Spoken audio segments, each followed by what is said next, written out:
राधे राधे। जैसा कि आप सभी लोगों को पता है कि 10th का एग्जाम बहुत ही नजदीक है, मतलब बहुत जल्दी होने वाला। हम क्या किए, कल क्वेश्चन बैंक को लिए और क्वेश्चन बैंक में 2010 से लेके 2024 तक का जो क्वेश्चन बैंक साइंस यानी फिजिक्स का, हम केवल फिजिक्स का एनालिसिस किए हैं। अगला वीडियो केमिस्ट्री का भी हम लाएंगे।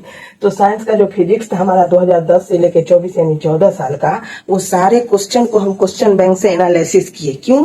इसलिए क्योंकि फिजिक्स में जो ये हमारा 5 चैप्टर है, ये चैप्टर का वेटेज कितना है, मतलब किस चैप्टर से सबसे ज्यादा बार क्वेश्चन पूछा गया है, चाहे वो शॉर्ट क्वेश्चन हो, चाहे वो ऑब्जेक्टिव क्वेश्चन हो, चाहे वो लॉन्ग क्वेश्चन हो, तीनों को मिलाकर हम एनालिसिस किए हैं और जो हमारा रिजल्ट है वो आप सब लोगों को बताने आए हैं। इससे ये आइडिया आप लगा सकते हैं कि जैसे मान लीजिए अभी तक आप कुछ नहीं पढ़े, तो सबसे पहले आप कहाँ से स्टार्ट करेंगे? हाई वेटेज चैप्टर से, जिससे ज्यादा क्वेश्चन पूछा जाता है, चाहे वो लॉन्ग हो, ऑब्जेक्टिव हो, शॉर्ट हो, मतलब ज्यादा चांस हो, उसी के बारे में बात करेंगे।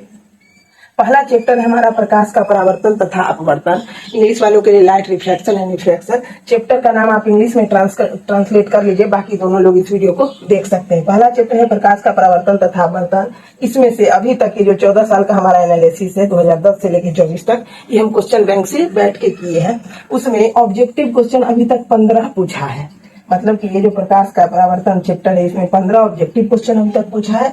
2 से 3 शॉर्ट क्वेश्चन पूछा है अभी तक, 2 से 3, 2 ही मान के चलिए, एक तो कम ही था। और लॉन्ग क्वेश्चन अभी तक 18 पूछ चुका है, मतलब 18 लॉन्ग क्वेश्चन और 15 ऑब्जेक्टिव क्वेश्चन और 2 से 3, 2 शॉर्ट क्वेश्चन इस चैप्टर से पूछ चुका है। मानव नेत्र की बात करें, जो हमारा सेकंड चैप्टर है ह्यूमन आई वाला, उसमें 15 ऑब्जेक्टिव इसमें भी पूछा है, 14 शॉर्ट क्वेश्चन पूछा है और लॉन्ग क्वेश्चन एक भी नहीं पूछा है। हो सकता है इस बार मानव नेत्र का सचित्र वर्णन या दृष्टि दोष का वर्णन पूछ ले।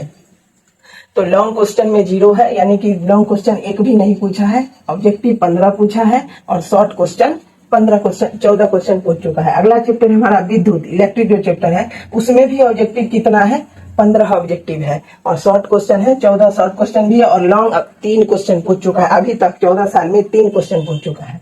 उसके बाद है विद्युत चुंबकीय प्रभाव, मतलब विद्युत धारा का चुंबकीय प्रभाव, उससे 8 ऑब्जेक्टिव पूछ चुका है, 14 शॉर्ट क्वेश्चन पूछ चुका है और 3 लॉन्ग क्वेश्चन पूछ चुका है। और अंत में हमारा ऊर्जा का स्रोत जो एक चैप्टर है, उसमें 9 ऑब्जेक्टिव पूछ चुका है और 15 शॉर्ट क्वेश्चन और लॉन्ग क्वेश्चन 11 लॉन्ग क्वेश्चन पूछ चुका है।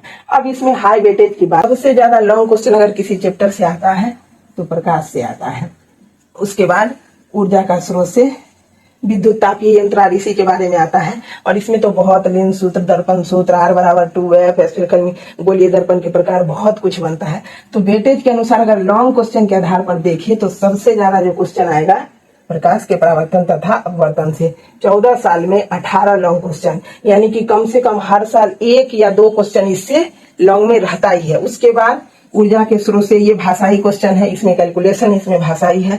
और शॉर्ट क्वेश्चन में देखिए सब चैप्टर इंपॉर्टेंट है, बस इसका तो ऑब्जेक्टिव भी है, लॉन्ग भी है, तो शॉर्ट, लॉन्ग ज्यादा है तो शॉर्ट कम है, और शॉर्ट के लिए ये सब चैप्टर महत्वपूर्ण है। और ऑब्जेक्टिव तो लगभग सेम ही है, 15, 15, 8, 9, मतलब 1, 2 करके वेटेज है। ये सिर्फ फिजिक्स का वेटेज है, क्योंकि साइंस में और भी है, केमिस्ट्री है, बायोलॉजी है, फिजिक्स है, ये तीनों मिलाकर 10th का साइंस पूरा होता है। तो ये सिर्फ फिजिक्स का वेटेज है।